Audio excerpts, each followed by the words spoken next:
Olá! Vocês já pararam para pensar sobre quais mecanismos estão envolvidos para que a luz do vagalume brilhe? Bioluminescência é o nome que damos para este fenômeno, mas para que ele aconteça, são realizadas diversas reações químicas. Bem-vindos a mais um episódio de Bioquímica da Vida, e hoje vocês aprenderão aspectos incríveis desse ser tão pequeno, mas interessante e complexo que é o vagalume, e também sobre aplicações científicas em que eles podem ser utilizados. Os vagalumes são conhecidos como seres fascinantes, e a prova disso estão em como eles são representados em algumas músicas, filmes, poemas, como a personagem Rai do filme A Princesa e o Sapo, que com toda a sua família guiaram a princesa Tiana com suas luzes. O que poucos devem saber é que os vagalumes são animais que vivem pouquíssimo tempo, mas durante seu pequeno período de vida, eles têm um principal objetivo: a reprodução. Eles foram agraciados pela evolução ao adquirirem bioluminescência, pois a frequência que a luz acende pode ser utilizada como forma de comunicação para atrair fêmeas e presas. E dessa forma, os vagalumes passam sua vida adulta em busca de alimento e continuidade para sua espécie. Mas agora a pergunta que não quer calar: como eles fazem para produzir o efeito bioluminescente?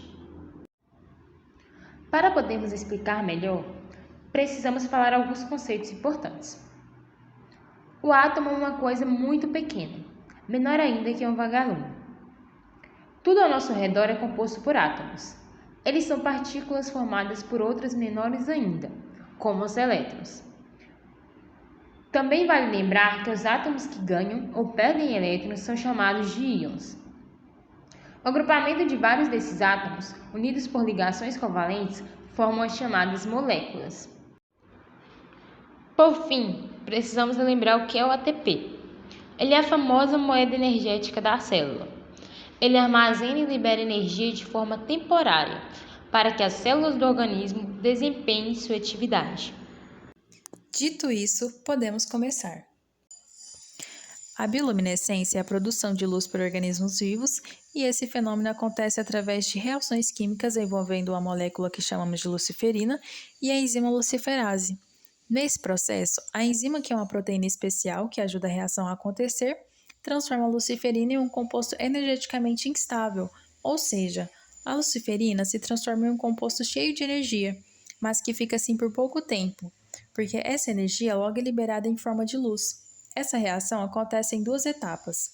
A primeira é a denilação da luciferina e vai ocorrer com a presença da luciferina, um ATP, a luciferase e seu cofator, que é um íon metálico, nesse caso magnésio de carga positiva, que vai ajudar a enzima a realizar a reação, fixando o ATP na enzima. Essa reação gera como produtos uma molécula de água, um pirofosfato, isso é, duas moléculas de fosfato, e o adenilato de luciferina, ou luciferil AMP, que é basicamente uma ligação entre o fosfato do AMP com uma hidroxila de luciferina. Nessa etapa, a energia do ATP é transferida para a molécula de luciferina. Já a segunda fase é a oxidação, perda de elétrons do adenilato de luciferina pelo oxigênio molecular, O2, na mesma enzima, que vai gerar dióxido de carbono, AMP, e a oxiluciferina, composto altamente excitado.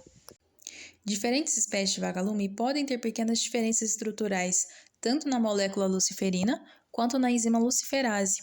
E essas pequenas diferenças têm um grande efeito dentro da reação. Elas mudam a forma com que as interações acontecem. E é por conta disso que podemos encontrar vagalumes que brilham de diversas cores, desde o verde e amarelo até o vermelho e o azul. Diante disso, com a descoberta e o entendimento de todo esse mecanismo químico, foram desenvolvidas aplicações que utilizam desses princípios. Um exemplo bem atual da sua aplicação é para a detecção das amostras biológicas em relação ao SARS-CoV-2, patógeno causador da Covid-19, que ceifou a vida de milhares de pessoas e ainda está presente em nosso cotidiano. O método promove a identificação de anticorpos, avisa o organismo que há causador da doença, que combatem o patógeno.